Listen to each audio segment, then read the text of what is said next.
Guys, welcome back to our YouTube channel guys. Ito nga pala yung request ni Sir Mark Jason Salcedo. Shout out sa iyo. Ito gusto mo lagi ng update ng Infinix. So napakasipag po niya mag-request. So yan guys, bibigyan natin ng request ng bago syempre. At ito guys, although na-check na natin dito, medyo same price pa rin naman. Pero syempre yung mga bago nating viewers ay kailangan makita to bago sila pumunta ng mall at bumili guys. So ayan, bibigyan ko sa inyo yung mga update. So check na po natin yung latest update ng Infinix. So ito guys yung ating update. Ito yung mga i-update ko sa inyo guys. Kasi yung mga iba dito nga pala bago tayo mag-start ng ating update. Yung nga palang mga nagre-request ng VIP, si Note 30 VIP. Guys, wala po talaga, hindi na po nagkakaroon ng stock noon. Hindi ko alam kung bakit. Possible po sa mga ibang area ay available pa yan pero very limited na. Pero syempre guys, dito tayo, no worry naman kasi may mga latest sila like ito si 035G. Yan po yung mga pwede nating ipalit doon kasi ito napakataas po ng, ng specs. So yun guys, umpisahan na natin doon sa pinaka-affordable kasi kailangan ng ating mga yan yan, especially yung mga tao na naghahanap ng budget phone ngayong November. Guys, date po natin ngayon is November 7, 2023. Ito guys, unahin na natin para doon sa mga naghahanap ng budget phone ni Infinix. Ito, Smart 7. Ito guys, 64 gig to, 7 gig of RAM po yan.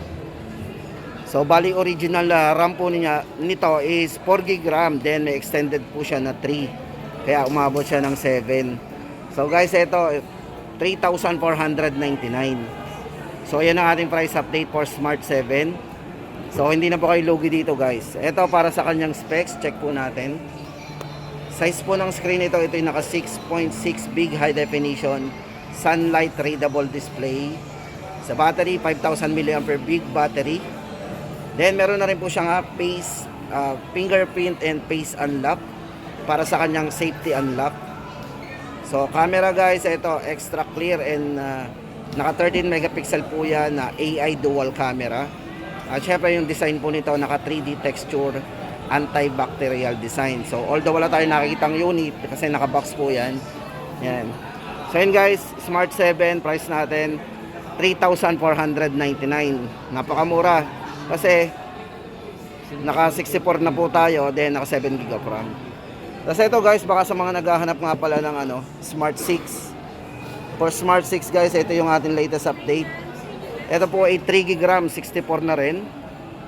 So hindi na rin kayo lugi dito guys kasi ito bumaba na from 4,999. Ito po ay discounted na, magiging na lang po ito ngayon. Ito, ayan, naka-sticker 4,299. So naka-discount po tayo ng 700. Sa mga naghahanap po ng yan, wait. So ito guys, for Smart 6, check po natin yung kanyang specs and parameters. Ito guys, bali naka 3 GB RAM, 64 na rin. Then size ng screen naka 6.6 high definition plus. Then maganda dito guys, meron na rin ito naka 500 nits water drop sunlight display sa kanyang design. Oops, medyo malabo yung sa likod. So yun guys, dito na lang, hanggang dito na lang muna yung ating update para dito kay Smart 6. Sa mga naghahanap guys, ito na po yung price niya ngayon, 4,299. Guys, lipat naman tayo sa mga latest pero syempre mura pa rin. Ito Infinix Hot 30i. Guys, ito for Infinix Hot 30i. Napakamura din ito. Guys, unahin na natin ang presyo nito. 4,499 lang po yan. So ano ba maganda dito kay Hot 30i guys? Ito guys, naka 8 GB RAM 8 GB RAM 128 na po ang internal storage. Then, syempre advanced na rin po yung kanyang charging capability. Naka 18 watts type C fast charging po yan. 5,000 mAh big battery. So sa halagang 4,499 ay hindi na po kayo lugi dito kay Hot 30i. Yan. Tapos latest pa rin syempre. Para sa specs guys, ito check natin kasi yung madaling mabasa yung nasa likod na specs nito unlike po sa iba, medyo malabo. Ito guys, maganda dito, naka 90Hz na po yung refresh rate ng screen nito. Octa-core processor. Yan. Then 8 megapixel selfie camera. So sa mga hilig mag selfie guys, ito Ito para sa chipset guys, ito naka Unisoc T606. Yan. Display 6.6 high definition true bright display. At syempre yan, battery 5,000 mAh battery, Android 12 na rin to. Price update natin 4,499. Yan, Hot 30i. Guys, lipat tayo sa iba. At ito naman ang update natin sa mga naghahanap ng budget phone pero active sa game. Tama-tama ito sa inyo guys, Hot 30 Play. For Hot 30 Play guys, ito mataas ang RAM nito. So ano ba nadagdag yan? Ito may original RAM po siya na 8. So may extended RAM na 8 pa rin. So magiging 16 GB of RAM. Taas ng RAM nito ah.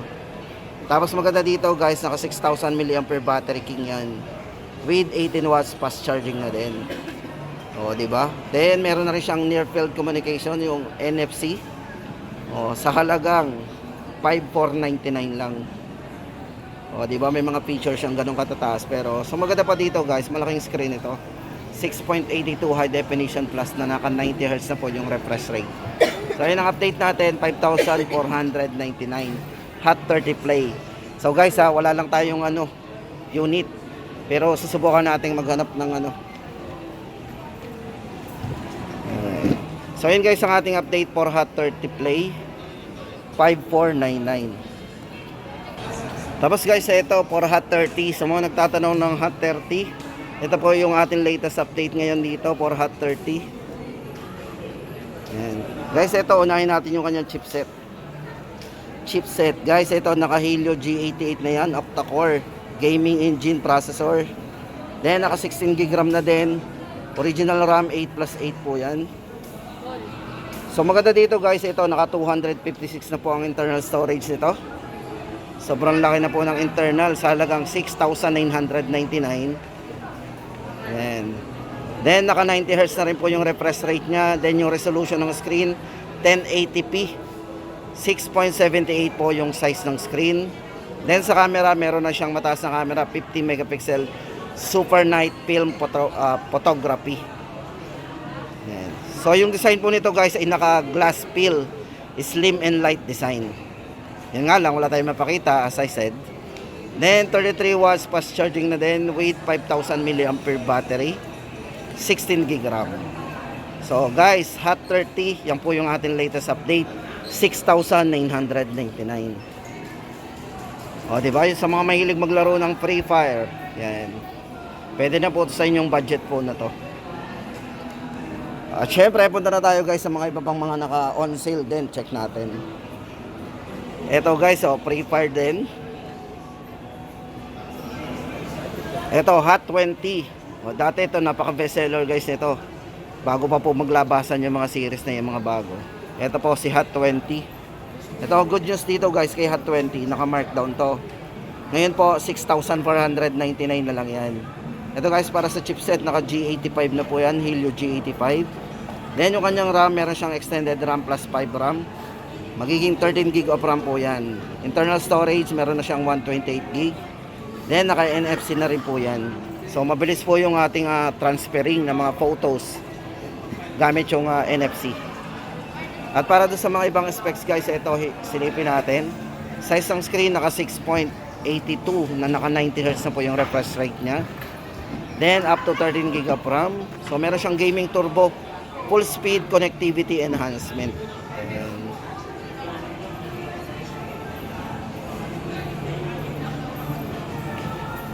Then sa battery guys, 5,000 mAh battery. Then Android version is Android 12 na po.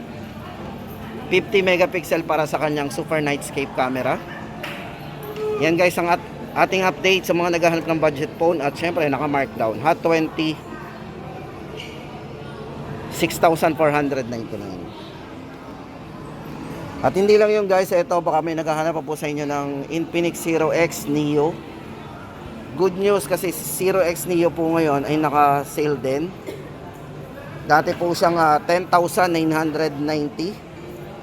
So dating 11,000 to, ngayon po ay 8,499. So dito guys kay Infinix Zero Neo, ito naka 8 GB RAM to 8 GB RAM, 128 na po ang internal storage. Yan. So maganda dito guys, ito, medyo may kalabuan lang ha, silipin natin. Ito po yung highlights niyan.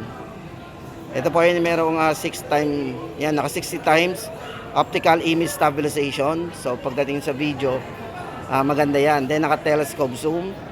Then camera 48 megapixel super night vision camera. So tama-tama yun sa mga mahilig mag-video sa gabi, mag-camera. At syempre guys, sa chipset, naka MediaTek Helio G8 G95 na po yan. Yan, ultra high speed processor. Then yung smooth ng screen, naka 90 Hz na po yan, 6.78 full high definition super fluid display. 5,000 mAh big battery guys. Pang all day battery natin yan. Yan. At syempre, yan, naka intelligent speed booster po yan. Then guys, yan ang ating update para dito kay Zero X Neo. 8,499. At ito guys, ang update naman natin kay Infinix Note 30. Guys, ito 256 na po internal storage nito guys. And good news dito guys, naka-promo yan, less 500. So magiging 7,999 na lang po yan. Check po natin yung kanyang mga highlights. Guys, ito naka Helio G99 para sa kanyang ultra powerful signal. Then 16 GB extended RAM po yan. Maganda po dito, naka 256 na po internal storage. Ang pakalaki na po, kahit di na tayo maglagay ng memory card dyan. Then sa kanyang charging is naka 45 watts fast charge po yan, plus bypass mode. Ayan, bibihira po yung may mga bypass mode yan. Mahalaga po yan, especially sa mga naglalaro habang nakasaksak yung mga phone. Then naka 6.78 po ang size ng screen, full high definition plus, na smooth kasi naka 120 Hz po yung refresh rate ng screen yan with iCare display. Siyempre tama-tama yan sa mga babad na babad sa cellphone. Tapos yan ang ating update dito guys sa kay Note 30. Yan, 7,999. At para doon sa 5G version guys nito, check naman natin yung 5G Note 30 5G. Siyempre guys, ito same price pa rin. Siyempre guys, 5G naman yan. Tapos ang presyo nito is, unahin na natin, 9,999. Hindi na kayo lugi dito sa price niya. Kaya mapansin natin, hindi talaga basta bumababa ang presyo nito. Kasi mataas yung kanyang specs eh. Ito guys, para sa processor, yung chipset, naka Dimensity 680 5G processor po yan. Then naka 16 GB extended RAM din.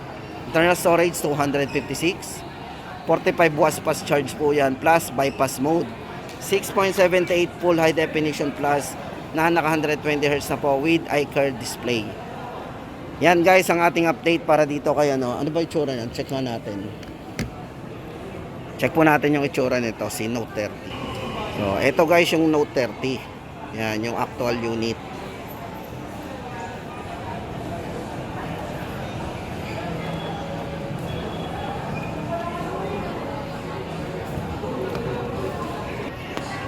So yun guys, ulitin natin, price update natin para kay Note 30 5G, 9,999.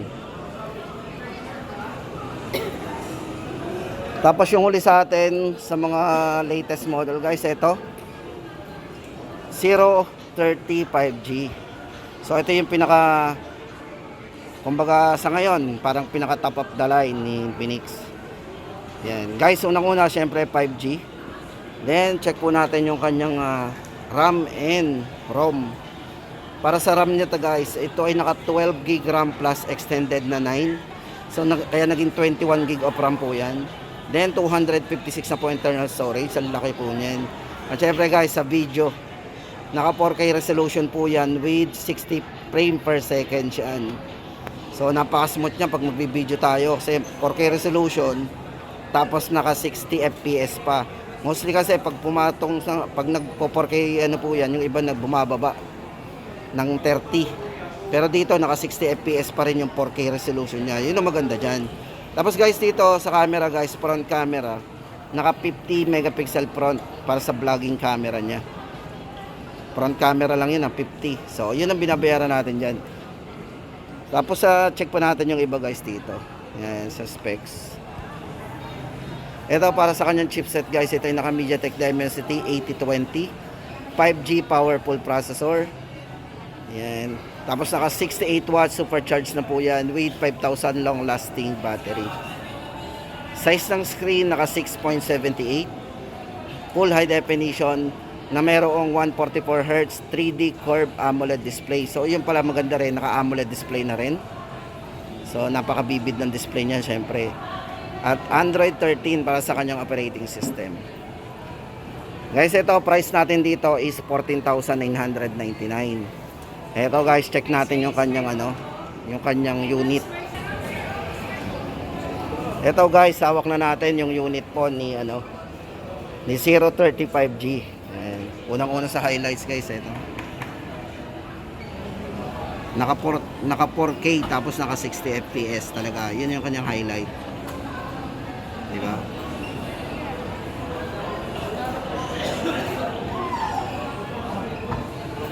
Hindi na kayo logo dito sa halagang 14,999. Tapos maganda dito, leather yung likod nito, itong isang to. Manipis, magaan.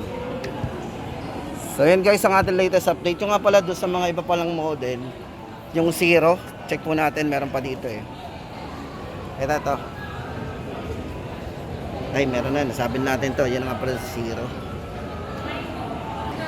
At ito guys nga pala, sa mga nagtatanong nga pala kung na daw si 05G 2023. Ito po, naka 256 na rin po ang internal storage nito.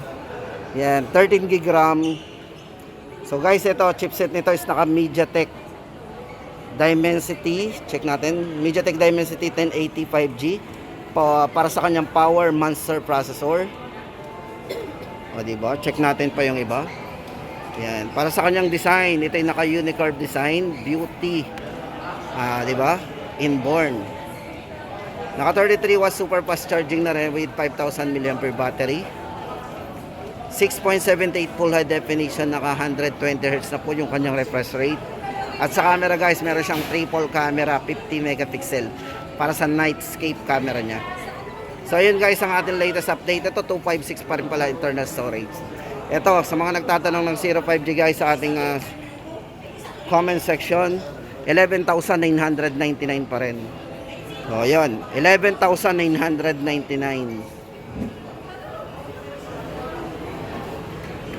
So, yun guys, ang ating update ngayong November 7, 2023 sa mga model po ni Infinix.